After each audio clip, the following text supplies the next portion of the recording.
Please be seated, everyone.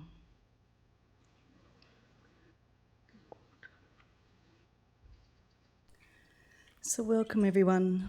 My name is Rebecca, and on behalf of Tracy and all the ladies here from Marina Perslows, we'd truly like to offer everyone our very sincere condolences at this time.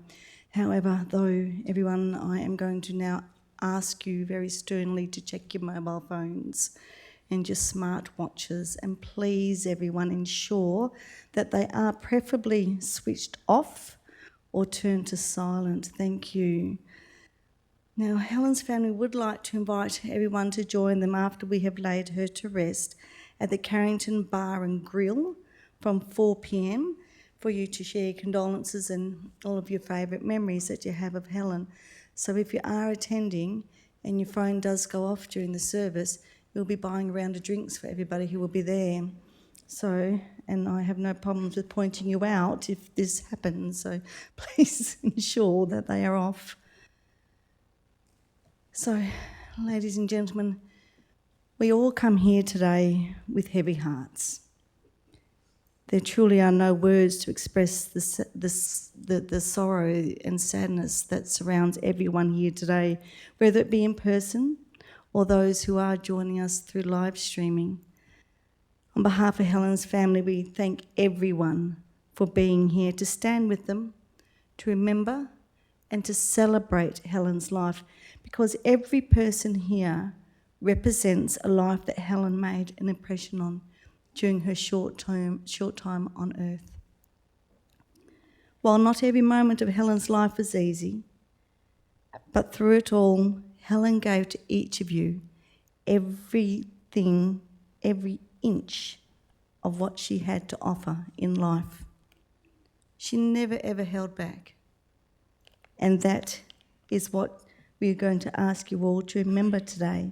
We're going to ask you all to remember how she affected you, the imprint and the impact that she had on your life, because at the end of the day, no matter how long or how short a life is, every life is special. Every life is unique.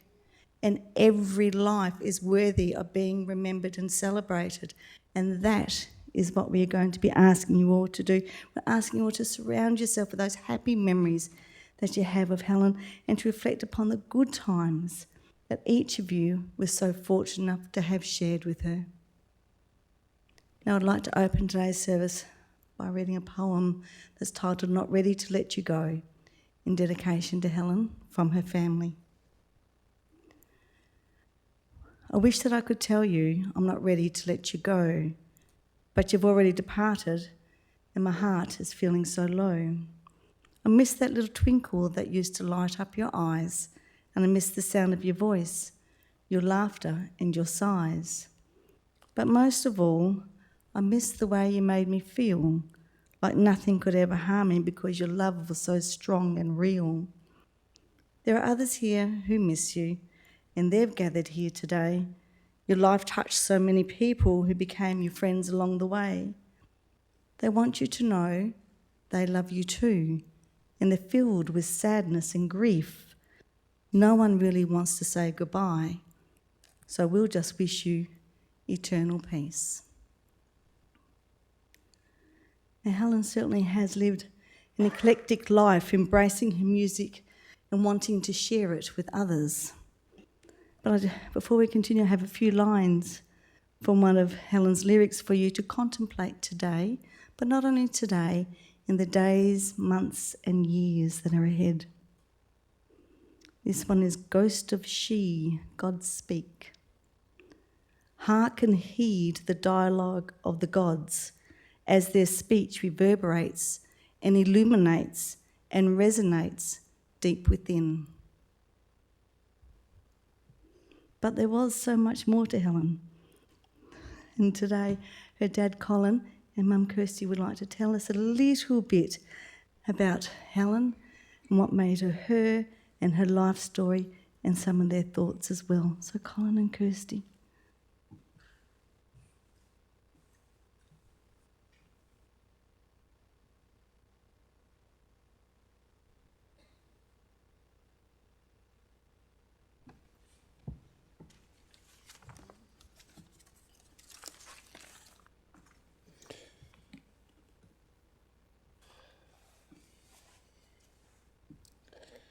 Helen was born on the 29th of April in 2002 at King Edward Memorial Hospital for Women. She was 49.5 centimetres long, weighed 3.5 kilos, and had a head circumference of 35 centimetres. She and her mother were discharged 4 days later. She grew rapidly, did not experience any health issues. Next to her older brothers, she always seemed tiny, but that never stopped her from being involved in the rough housing. She was small, but she was quick. She attended Manning Community Kindy, then pre-primary at Curtin Primary School, before doing grades 1 to 7 at Rostrata Primary School. She did years 8 to 12 at Willerton Senior High School, and finally a semester of commercial cooking at TAFE. She had many interests. Her active interests included soccer, tennis, dancing, circus, sailing, fencing, and HEMA, which is Historical European Martial Arts. At home, she watched shows like Total Drama Island and Marvel movies, but I think her favourite was Ben 10. Like most kids, she played video games.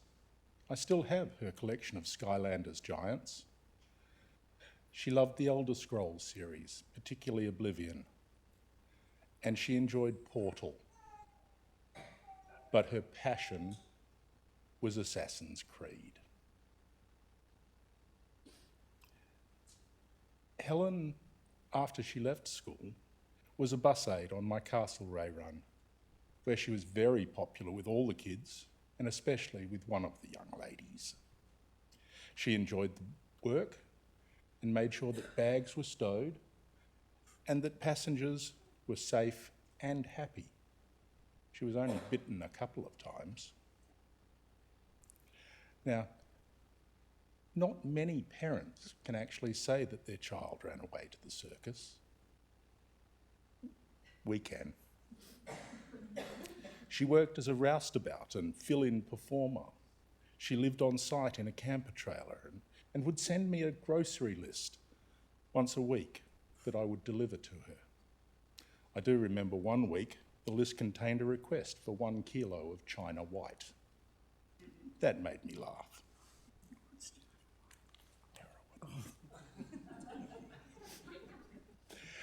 She did a stint as an apprentice chef at Fremantle Sailing Club, but found that it took too much of a toll on her social life. She loved working at Royale's and often spoke of how she would be happy to work there again. That's the basics of her life. But when I was writing this, I realised I needed to think more about understanding Helen. She was a ferocious 3-year-old. She was very prone to biting until she figured out that you really get into trouble when you leave marks. Then she learned that if you just get your teeth onto them, they usually scream and panic. But if you don't leave a mark, they can't prove it. Her choice of sports was basically trying anything and everything until she found a direction. We kind of figured out what that direction was. Circus for climbing and swinging on ropes. Sailing in order to learn how to control a boat. Fencing and HEMA for sword and dagger techniques. Basically, all of the skills you need to be a pirate. The fact that her boat was named the Black Pearl just confirmed those thoughts. She loved to create. At school, she coloured, drew and glued like the rest of her classmates. She loved dress-ups and costumes and was always enthusiastic about class performances. For me, her creativity meant that tools would disappear, sometimes for months, sometimes forever. Materials for her many, many projects could be sourced from whatever could be found in the shed, bought from Bunnings, or occasionally by borrowing from family members. This creativity also extended to the kitchen. And while I often enjoyed the fruits of her labours, her mother often had to deal with the resulting pots, pans, utensils, and general kitchen chaos. When she came out as trans, it was not an issue I was familiar with. She educated me gently and tolerated my mistakes. She inspired me to research the issue, and she helped me to understand. She was precious and beautiful, and we will miss her forever.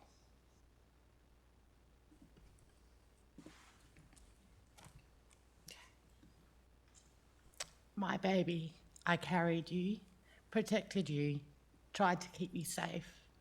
I'm sorry I couldn't protect you more from the dark and ugly world.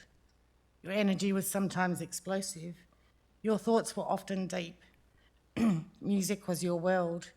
You could express yourself so well. You left us too soon. So many more years to have had. But no, you're not alone, because part of me went with you. No warning, no goodbye, unsaid words and questions will always remain. I will miss you, always miss you, and you'll be etched in my heart and mind forever. Always remember, I loved you more. See you in the dreaming, my child. All my love, Mama Bear.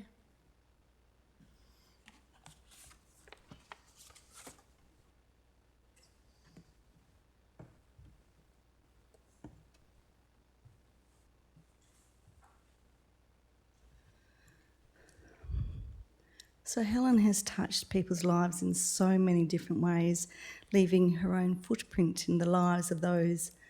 And some of Helen's family and friends would like to share their personal thoughts and memories of Helen. So Helen's brother Quinn, with the support of Max, would like to get us started. Then I'll be sharing some words from her Uncle Nathan, and then we have a few friends as well. So boys, if you'd like to come forward first.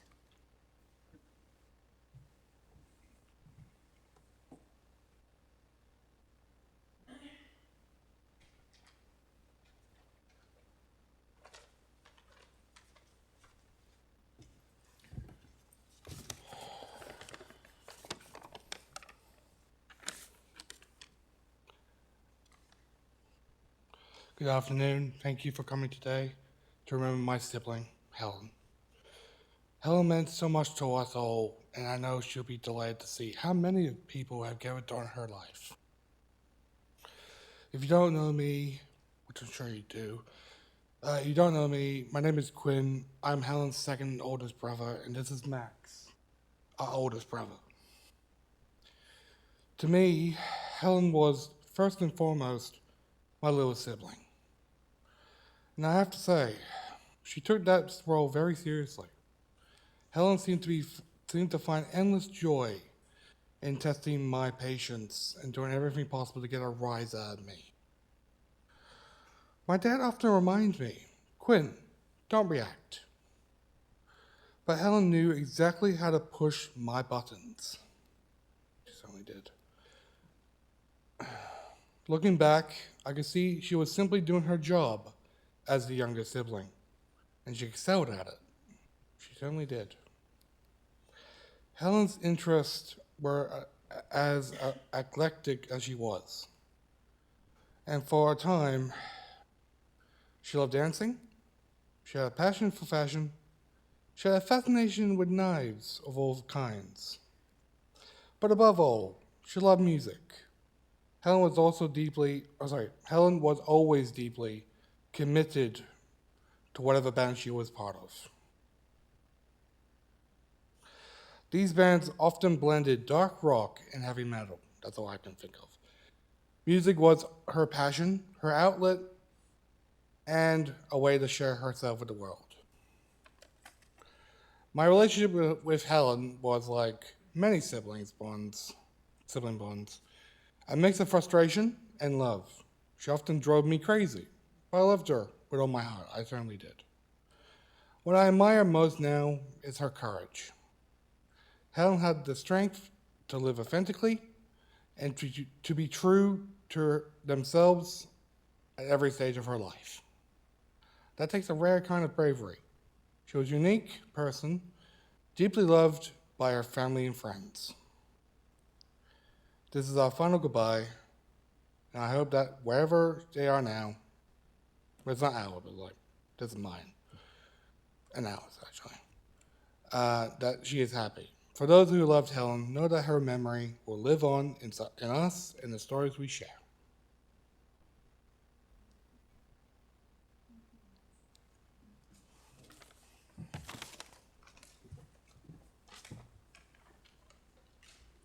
Well done.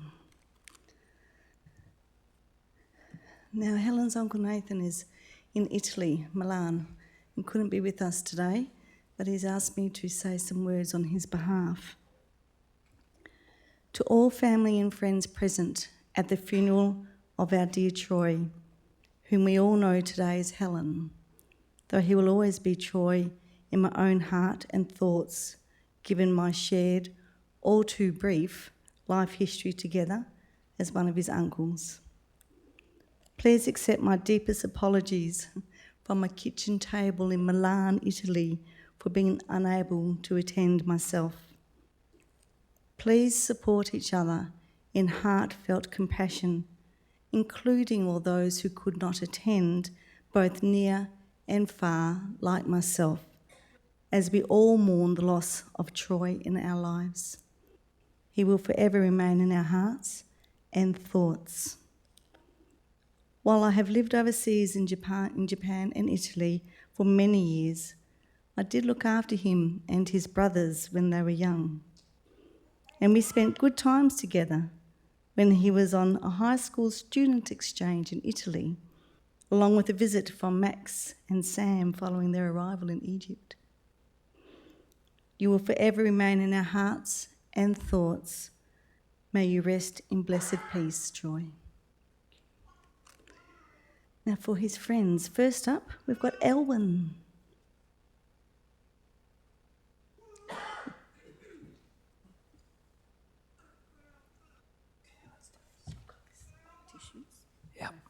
Yep.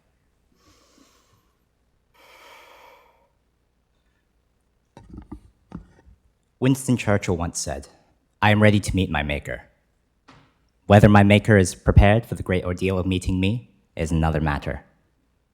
Can you imagine it? I would give anything to be a fly on the wall when Helen arrived at the pearly gates. When I first met Helen back in first grade, even then she was already different, eccentric. She stood out in ways that both fascinated me and, if I'm honest, put me off at first. But by second grade, we were pretty much hanging out all the time. We pretty much grew up together. Looking back, I'm so glad I gave that little goober a chance because she ended up being one of the most important people in my life. Friendship is weird. It's like, how did I trick you into liking me as a person? But somehow, Helen and I tricked each other into a lifetime of memories. School wasn't always easy for her. Being unique and unapologetically herself meant she often became the target of bullying. But Helen, being Helen, never let that keep her down. She'll laugh at their insults, and if things ever came to a fight, well, let's say she never lost. She was strong in ways that amazed even then. The Helen I knew always had a big heart. She was never shy about saying I love you to her friends, her family, to anyone that she cared about. I'll admit, I always had trouble saying it back. I wish I said it more because I did love her dearly. Eccentric, loving, fun.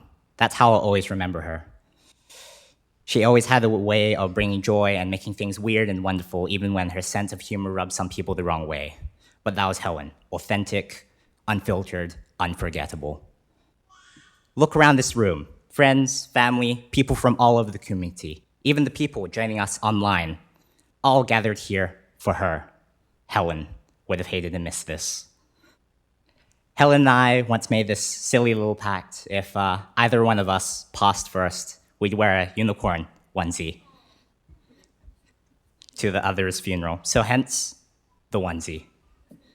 It might look silly, but it feels right because it's exactly the kind of shenanigans that defined our friendship. If I had the opportunity to do it all again, I would, in a heartbeat. I only wish I made more time for her before her passing. The hardest part of losing Helen is not just saying goodbye to a friend, but to a part of myself that only existed in her. Helen, you were my hero. You've left your mark on the world, and more importantly, on the hearts of everyone you've left behind. The world is a better place because you were here, and you will be dearly, dearly missed.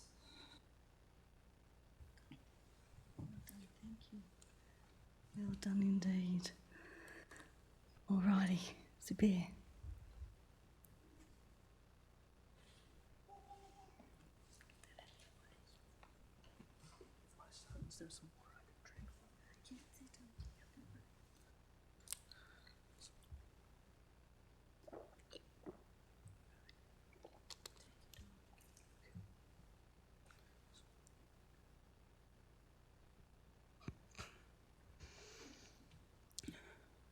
Hello, everyone. My name is Zubair, and I've been friends with Helen Walters for almost 15 years. The life that she's lived is so incredible, and I want to be here today to tell you my part of it all. Just want to preface before we start, I'll begin with calling her Troy at first, as that's how I've known her growing up from my school years, before referring to Helen after graduation. With that out of the way, I'll begin. When I first moved to Strata in year 4, back in 2010, I met Troy for the first time. And like what Elwin said before, there was an eccentric air about him that you could not find in anyone else. This unbridled enthusiasm that others found too much to handle. She stood out in the class for more than being just ginger. Super weird, but super interesting. Super weird, but also super interesting. Always willing to mingle and interact with ways that only Helen could. Where some were repelled by her approach, for others, meeting Troy in Strata Primary School was the start of something special. The start of many friendships that will last for years to come, including my own. Okay.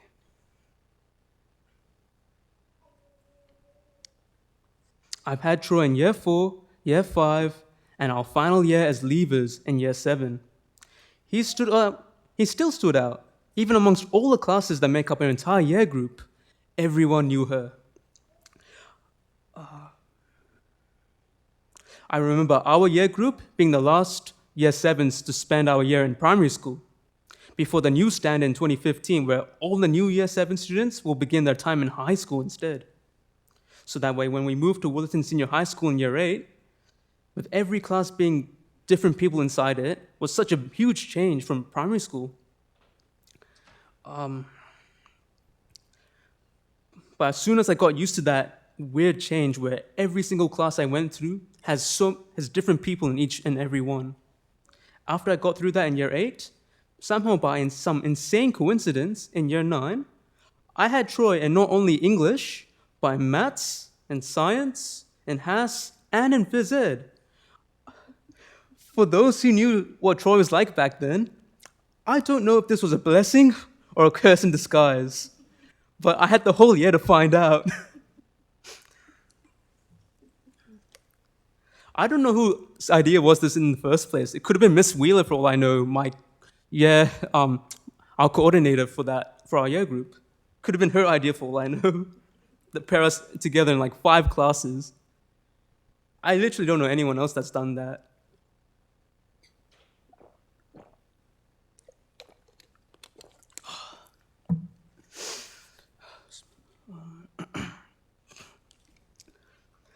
And having him around you almost everywhere in every class was definitely something I had to get used to again. We'd play games on our laptop at the back of science class. I vividly remember him playing Broforce and Solitaire while I'm playing Pokemon right there with him. Throughout year 9, whether it may be us playing games in science, Troy venting about how he scored low in Has one time, both of us procrastinating at an English assignment, Troy giving me the looks in maths over a girl I had a crush on back then, to us coming in clutch in dodgeball at phys ed. Troy was there for all of it, and so much more. Through all the fun and cheekiness, year 9 will forever be one of my most treasured memories, where I knew Troy the most, and what she was like at her very core. Of course, we had a banger time in year 11 and 12, especially the bowl, and thankfully, during that time, the stigma around her finally managed to break off, and she has made tons of friends from all over our year group, from people I wouldn't even expect from her. It was really amazing after seeing her struggle for so long with bullying back in early high school and primary school, to seeing her now where she's connecting with all sorts of people. It's really heartwarming. Fast forward to after graduation, our friend group was knocked out hard thanks to COVID and eventually everyone's adult life, where it's much harder to meet up together. I'd miss out on a ton of stuff Helen's been up to and only hear from time to time through text. Like how Troy first transitions to Tyra and then landed on Helen earlier this year. But through all the changes she's made to find her true self, she's still that same person at the end of it all. And I really appreciate that no matter what other people think, she wants to remain herself to the very end.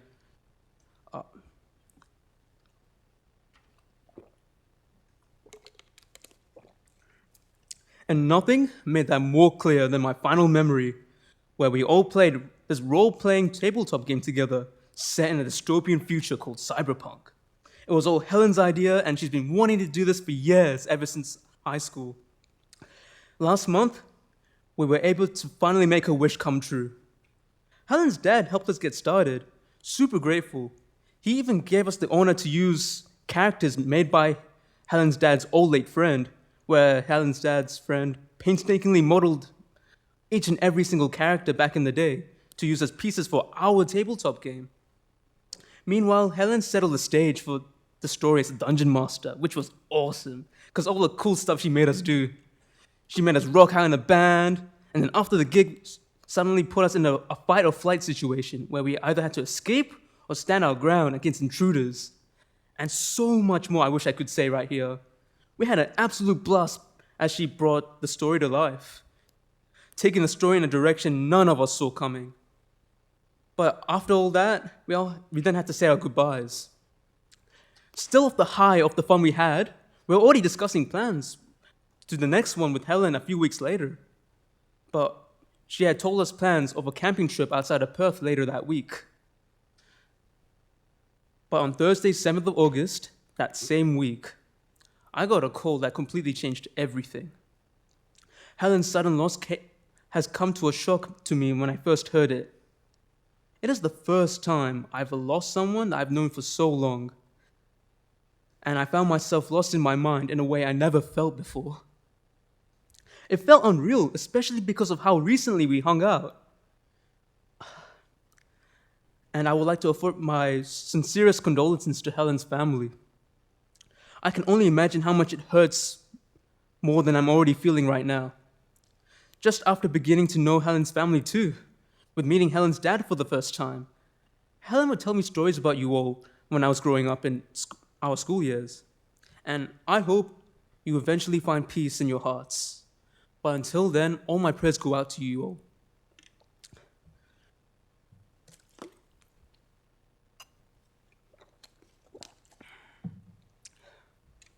The way I coped over the coming weeks, I've been reconnecting with people that knew Helen, hearing stories of Helen I've never heard before.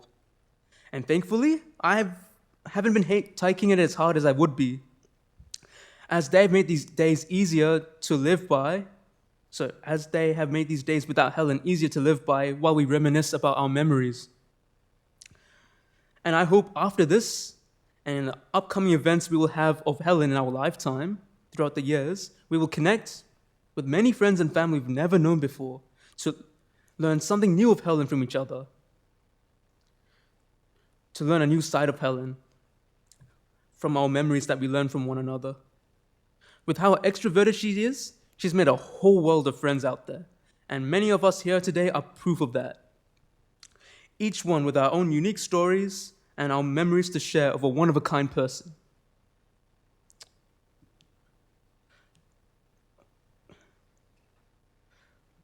When I do think of Helen, I always think of what she would say. When I think of Helen after she passed, I always think about what she would say in this situation. Whenever questioning something she'd say yes or no to.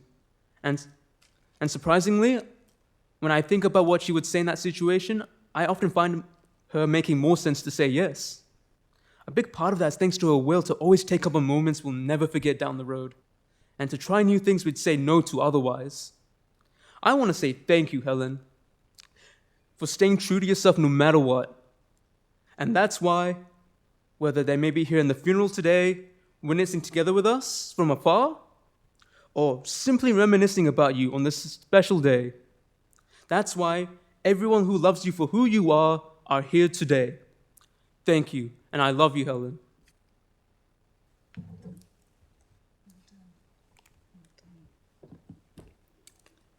Very well done. So next, Eric Lee.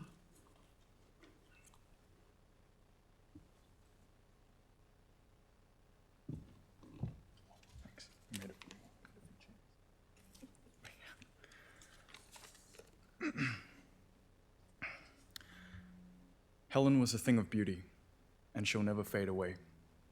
I met Helen when they were Troy in high school. Our first meeting was unforgettable, to say the least.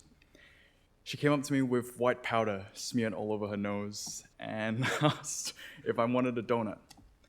Of course I said yes, and that was the one decision I'll never regret. Helen's stubbornness and rebellious nature meant that she was the constant target of teachers and students alike. Most times she'd get kicked out of classrooms for reasons. Now, thinking back, I think they were just jealous of her ability to defy all odds and stand on business, whether by words or fists. From our after-school job, working at the butcher in Southlands, yes, I still blame you for letting me fall on my ass and those crates hitting my face. Late at night calls for me to pick you up from the city after I got in my first car, as well as picking you up to go to Kaylee's. To the hours we spent shopping for clothes. Even now, you're still dressed better than me. Helen gave me a reason to keep going, even on the darkest days and darkest nights. From Troy to Tyra to Helen, late night pickups from parties, to trying out everything on the menu because we could, or creating props out in Aaron's garage. One thing is for sure, every moment with you was never dull. You were my clarity. As you journey onto Valhalla, you You take a piece of me and everyone gathered here today. You'll live on in our hearts and memories, in all the words I wouldn't get to say, and in all the things I'll do without you, as it turns to pain. Yet you'll remain, lingering in my mind like an image from an old dream. I'll see you down the road, Space Cowgirl. Well done. Zubair, I'm still a bit upset you didn't tell the story in that game about the Mentos and Coke. You'll have to share that with them later. It's quite a good one. Kaylee, you're up next, sweetheart.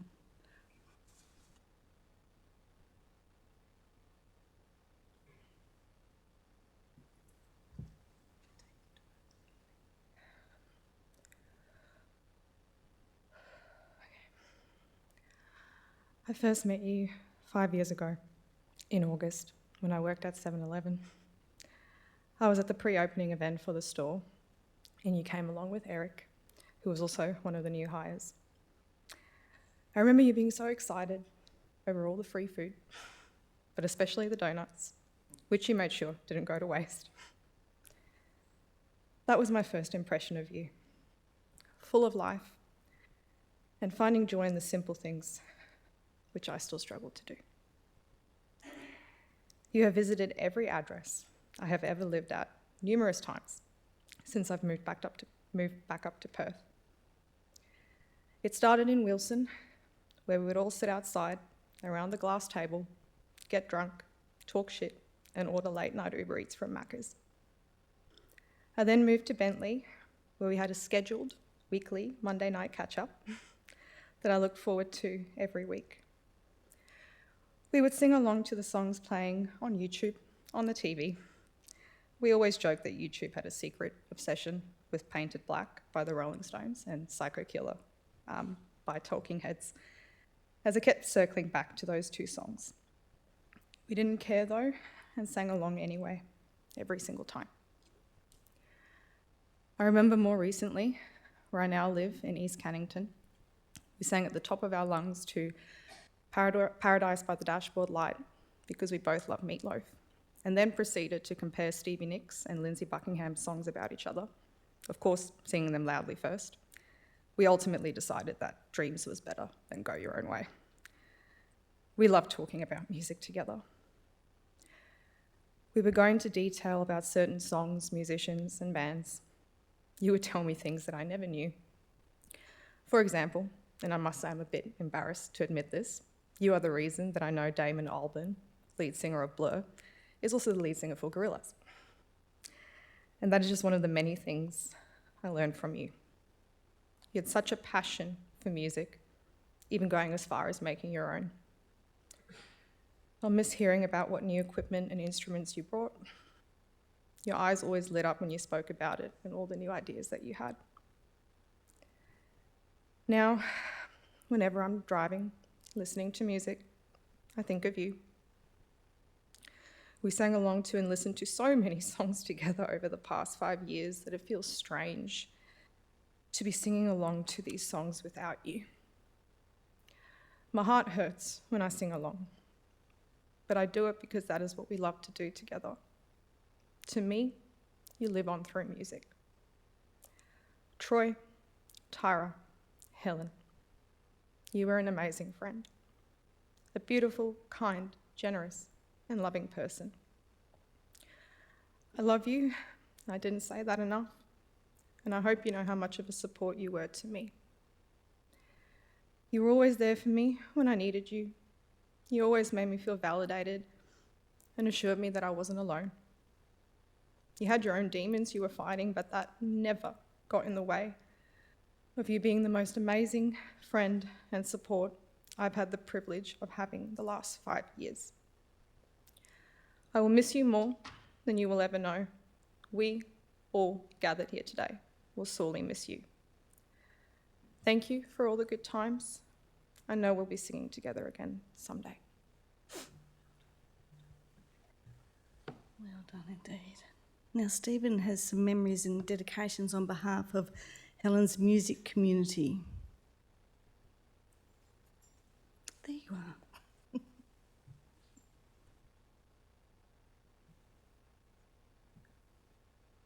Hello, everybody. It's really wonderful to be gathered here in memory of Helen, and just to connect with friends and family. I'm just speaking on behalf of the musical and artistic family that Helen was such a beautiful and poignant part of for the last couple of years. I only met Helen 3 years ago, and Helen actually met her as she got up on stage to join our band as we were performing. Just such an incredible way to meet someone as we're playing an improvisational set at Pox Eclipse, which is a festival that was such a big thing for Helen, I think, and just really resonated with the community. And, to be just playing our music and to hear this voice emanate from the stage, and we all turn around and there's this being that's appeared in our band, and it's like, who is this? Oh my God, how amazing. And that's how we met Helen, was through the art of creativity on stage. And Helen has been such an enthusiastic and open-hearted and incredibly creative and supportive member of our artistic and creative community. And I think it all really comes as such a shock to lose such a young, vibrant talent so early. Helen constantly reminded me in our conversations of how young she was, because of the depth of the conversations we would have would blow me away. It's just like, the soul that resided in this body of hers was just so deep and so reflective, but so full of love and support for the essence of creativity. And we spent a lot of time together in actually the last few months, having very long conversations together. We actually recorded. I was in the process of helping Helen explore how to create podcasts, interviews about music, and they were my reflections, but of course we shared reflections together really about how music was such a powerful conduit to find the confidence in oneself, how creativity is this way for us to explore and express ourselves in such a healthy, beautiful way. And Helen really connected deeply with that spirit of creativity, of self-expression, of radical explosion of love and support and enthusiasm. And so it really, with a heavy heart, I just wish so much love and tenderness and care to everyone who was part of Helen's life, because she was just truly a beautiful human being, full of creativity and love. And thank you for being here to honour her. And on behalf of all the music community that Helen interacted with and supported and touched, we just really give our love and thanks for her life and her light. Thank you.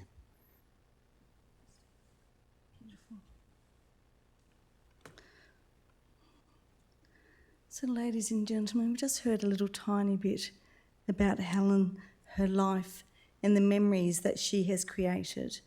And now it is time to see some of those precious memories in photos. Now, as you enjoy watching this tribute to Helen's life, reliving those special moments, take the time to remember the imprint that she has left on your own life with the love that she had for her family and her friends, her zest for life, her smile, and all of the special times that you were each fortunate enough to have shared with her. Now, gentlemen on the corner here, if you can't see the TV screen, please feel free to move around, because that's where our photo tribute will be.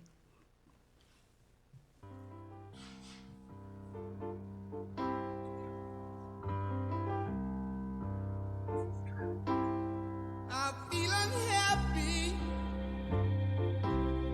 I feel so sad. I've lost the best friend that I ever had. She was my woman. I loved her so. But it's too late now. I've let her go.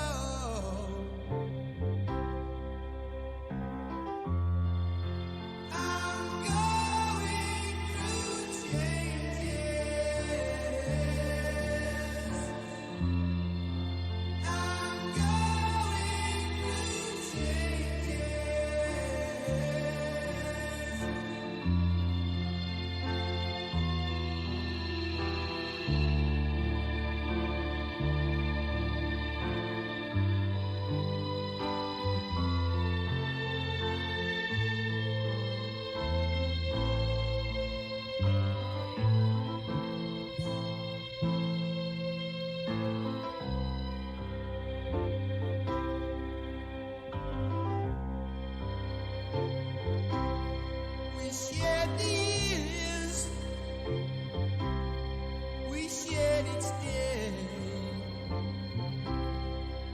love together. We found a way, but soon the world had its evil way. My heart was blinded, love went astray.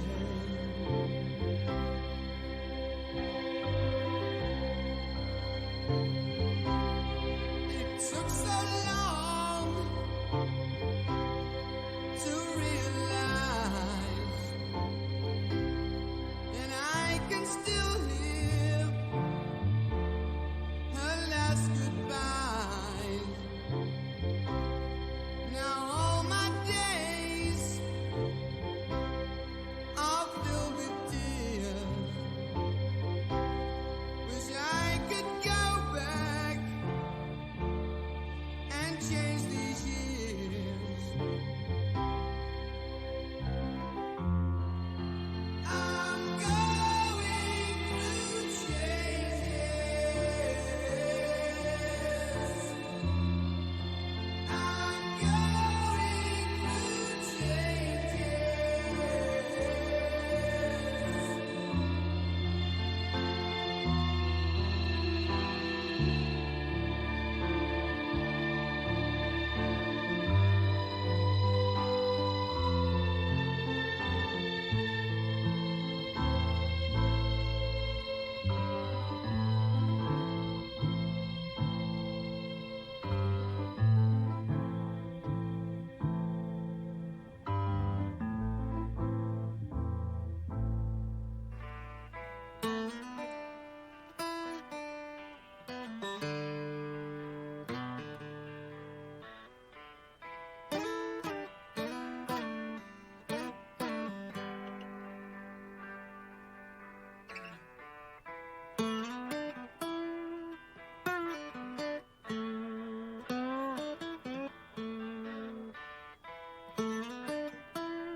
So you think you can tell heaven from hell, blue skies from pain? Can you tell a green field from a cold steel rail, a smile from a veil? Do you think you can tell? Did they get you to trade your heroes for ghosts, hot ashes for trees, hot air for a cool breeze, cold comfort for change? Did you exchange the walk-on part in the war for a lead role in a cage?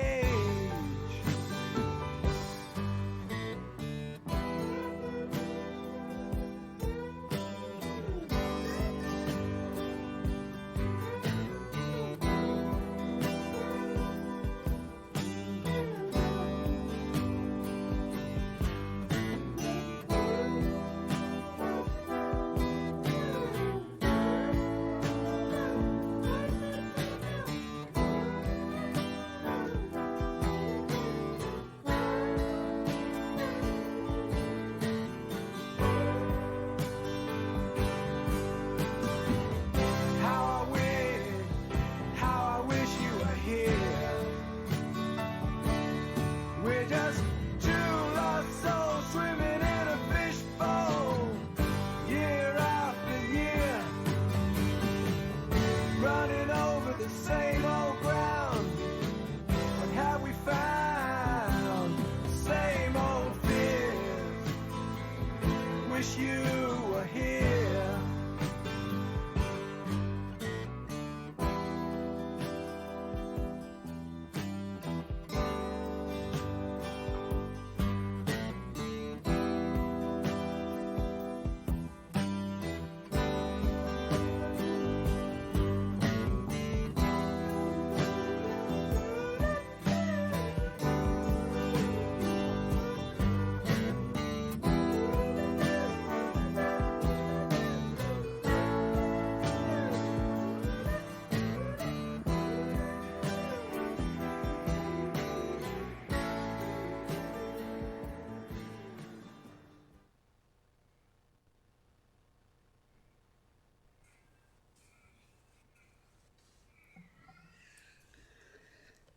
So, family and friends, saying goodbye to someone as young as Helen is something that just shouldn't happen.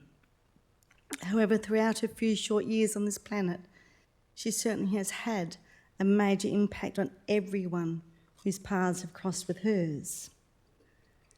But life is a journey for us all, and for some it will be long, and others not so long. And it is particularly hard to bear the passing of someone when they have gone too soon, and that you should have had more time together. At times like these, it is very easy to think about all of the things that might have been, all of the things that you might have done. And I'm sorry, but there is no words or anything that I can say to try and help ease that pain and the sorrow that you do and will feel. However, when we do lose someone that we love too soon, like Helen, it is so important to remember all of the things that you have experienced with her, not should have. All the parts that you are glad about, and there have been so many of those, not the parts that you regret. And these are what in time will help you to smile again, as Helen would want you to continue to embrace life and to live your lives to the fullest. So to close today's chapel service for Helen before we take her to be laid to rest, I'd like to read a little verse that says, "It's a beautiful journey in dedication to Helen." They say it's a beautiful journey from the old world to the new. Someday I'll take that journey up the staircase that leads to you. And when I reach that garden where all are free from pain, I'll put my arms around you and we'll never part again. So, ladies and gentlemen, it's time for Helen to go on her journey to be laid to rest. The attendants will come forward to prepare Helen for her brothers and her friends to place her in the hearse so we can begin that journey. Once she has been placed, please leave the chapel and follow behind the hearse as we go to her resting place. So thank you, ladies and gentlemen.